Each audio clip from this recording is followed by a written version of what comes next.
नवंबर की एक ठंडी शाम थी। 29 वर्षीय क्राइम पॉडकास्टर आर्यन कपूर को एक रहस्यमयी ईमेल मिला। भेजने वाले का कोई नाम नहीं था। सब्जेक्ट लाइन में लिखा था, अगर भारत के सबसे बड़े अनसुलझे हत्या के रहस्य को जानना चाहते हो तो ब्लैकवुड मैनर आओ। ईमेल के साथ एक पुरानी तस्वीर भी जुड़ी थी। घने जंगलों के बीच एक पहाड़ी पर खड़ी एक वीरान हवेली। मुख्य द्वार के सामने काले कपड़ों में खड़े 7 लोग, लेकिन जमीन पर दिखाई दे रही थी सिर्फ चह पर छाई। आर्यन मुस्कुराया। उसे लगा कि कोई इंटरनेट पर वायरल होने के लिए मजाक कर रहा है, लेकिन उसकी जिज्ञासा उस पर भारी पड़ गई। 3 दिन बाद वह हिमाचल प्रदेश के दूर दराज पहाड़ों में छिपी वर्षों से वीरान पड़ी ब्लैकवुड मैनर पहुंच गया। रास्ते में गांव वालों ने उससे बात करने से भी इनकार कर दिया। सिर्फ एक बूढ़े दुकानदार ने धीमी आवाज में कहा, जो लोग उस हवेली में जाते हैं वे वापस तो लौटते हैं, लेकिन वही इंसान बनकर नहीं। आर्यन हल्की सी हंसी हंसकर आगे बढ़ गया। हवेली बहुत विशाल थी। दीवारों में दरारें थी। हर गलियारे में पुरानी पेंटिंग्स टंगी हुई थी। लेकिन हैरानी की बात यह थी कि सब कुछ बिल्कुल साफ सुथरा था, मानो वहां आज भी कोई रहता हो। भारी लकड़ी का दरवाजा एक बूढ़े केयरटेकर थॉमस ने खोला। वह मुस्कुराकर बोला, मैं तुम्हारा ही इंतजार कर रहा था। आर्यन चौंक गया, लेकिन मैंने तो किसी को नहीं बताया कि मैं आने वाला हूं। थॉमस ने सिर्फ मुस्कुराकर कहा, इस घर को सब पता चल जाता है। अंदर पहले से 6 और मेहमान मौजूद थे। एक रिटायर्ड जज, एक मशहूर सर्जन, एक प्रसिद्ध उपन्यासकार, एक बड़ा व्यवसायी, एक पुलिस इंस्पेक्टर और एक युवती जिसका नाम था मीरा। उसने बताया कि वह भूत प्रेत वाली जगहों पर रिसर्च कर रही है। लेकिन अजीब बात यह थी कि किसी को भी नहीं पता था कि उन्हें यहाँ क्यों बुलाया गया है। रात ठीक 8 बजे सभी लोग डाइनिंग हॉल में खाना खाने बैठे। खाना आधा ही हुआ था कि अचानक पूरी हवेली की बिजली चली गई। चारों तरफ घना अंधेरा छा गया। तभी पूरी हवेली में एक जोरदार घंटी गूंजी और अगले ही पल एक दिल दहला देने वाली चीख सुनाई दी। कुछ सेकंड बाद जब रोशनी वापस आई तो सबके होश उड़ गए। व्यवसायी डाइनिंग टेबल पर औंधे मुंह पड़ा था। उसकी पीठ में एक बड़ा चाकू ढसा हुआ था। सफेद मेजपोश पर ताजा खून फैल चुका था। हर तरफ अफरा तफरी मच गई। पुलिस इंस्पेक्टर ने तुरंत हवेली के सभी दरवाजे बंद कर दिए। वह चिल्लाया, अब कोई भी यहां से बाहर नहीं जाएगा। सभी खिड़कियां अंदर से बंद थीं। मुख्य दरवाजा भी कभी खुला ही नहीं था। मतलब कातिल इन्हीं लोगों के बीच था, या फिर इस हवेली में कोई और भी मौजूद था। पुलिस से संपर्क करना नामुमकिन। मोबाइल में कोई नेटवर्क नहीं था। बाहर की टेलीफोन लाइनें पहले ही काटी जा चुकी थी। सबसे नजदीकी गांव लगभग 15 किलोमीटर दूर था और तेज तूफान के कारण बाहर निकलना असंभव था। सभी ने फैसला किया कि अब कोई अकेला नहीं रहेगा। उस रात आर्यन की आंखों में नींद नहीं थी। करीब रात के 2:15 पर उसे गलियारे में किसी के कदमों की आवाज सुनाई दी। टप टप टप, धीमी लेकिन बिल्कुल साफ। उसने दरवाजा खोला।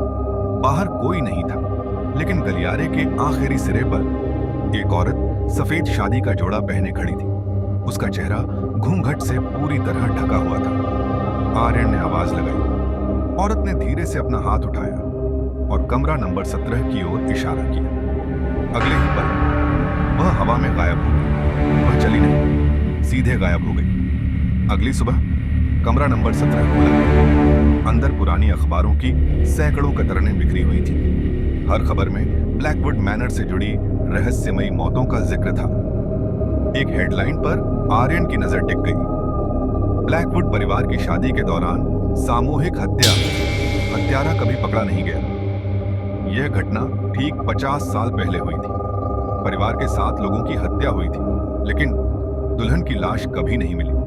अखबार के नीचे एक हाथ से लिखा संदेश पिन किया हुआ था, 7वां शिकार अब भी इंतजार कर रहा है। कोई उसका मतलब नहीं समझ पाया। तभी एक और मेहमान गायब हो गया, रिटायर्ड जज। कमरे में सिर्फ उसका खून से सना चश्मा मिला। अब हवेली में डर पूरी तरह फैल चुका था। हर कोई एक दूसरे पर शक करने लगा।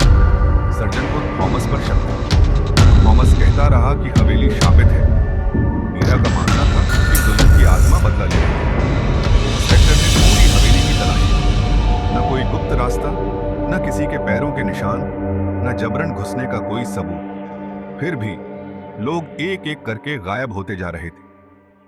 उस शाम आर्यन ने एक अजीब बात देखी। हवेली की हर पेंटिंग में ब्लैकवुड परिवार के 7 सदस्य बने हुए थे, लेकिन जैसे ही कोई मेहमान गायब होता, उसी की तस्वीर उन पेंटिंग्स में दिखाई देने लगती, मानो वह भी उसी परिवार का हिस्सा बन गया हो। यह बात किसी और ने नहीं देखी सिवाय मीरा की। वह कांपती हुई बोली, मैंने भी यह देखा है, ये लोग इस घर का हिस्सा बनते जा रहे हैं।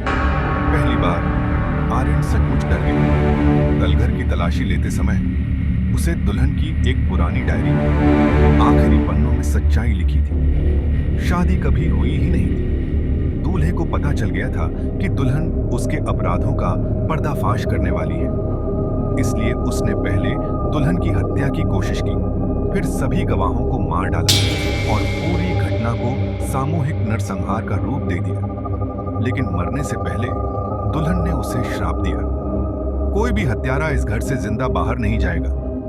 आर्यन ने धीरे से कहा, 7 लोग मारे गए थे, मीरा बोली, लेकिन पुलिस को सिर्फ 6 लाशें मिली थी। दोनों एक दूसरे को देखने लगे। उन्हें समझ आ चुका था, दुल्हन की मौत हवेली के अंदर नहीं हुई थी, वह बच निकली।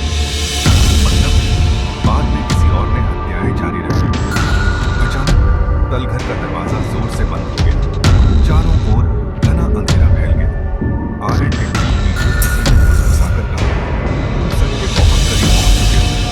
वह पलटा, कोई नहीं था, लेकिन उसकी गर्दन के पीछे किसी की सांसें साफ महसूस हो रही थी। काफी कोशिश के बाद दोनों बाहर निकले। ऊपर पहुंचते ही एक और लाश उनका इंतजार कर रही थी। पुलिस इंस्पेक्टर, उसका गला बेरहमी से काट दिया गया था। दीवार पर खून से 4 शब्द लिखे थे, एक गवाह अब भी जिंदा है। आर्यन के दिमाग में अचानक सब कुछ जुड़ गया। गवाह, शिकार नहीं, मतलब आज रात यहां मौजूद कोई व्यक्ति असल घटना से जुड़ा हुआ था। आर्यन ने बचे हुए सभी लोगों को एक कमरे में इकट्ठा किया। थॉमस, सर्जन, मीरा, उपन्यासकार और खुद आर्यन। उसे अचानक वह ईमेल वाली तस्वीर याद आई। 7 लोग, लेकिन 6 परछाई। उसने गिनती की, 1, 2, 3, 4, 5, 6। थॉमस मुस्कुराने लगा। वह बोला, आखिरकार तुमने देख ही लिया। उसने अपने सिर से सफेद विग उतार दी, चेहरे से नकली त्वचा भी हटा दी। वह बूढ़ा नहीं था, उसकी उम्र मुश्किल से 40 साल रही होगी। उसका असली नाम था विक्रम ब्लैकवुड। वह उस मूल हत्यारे का पोता था।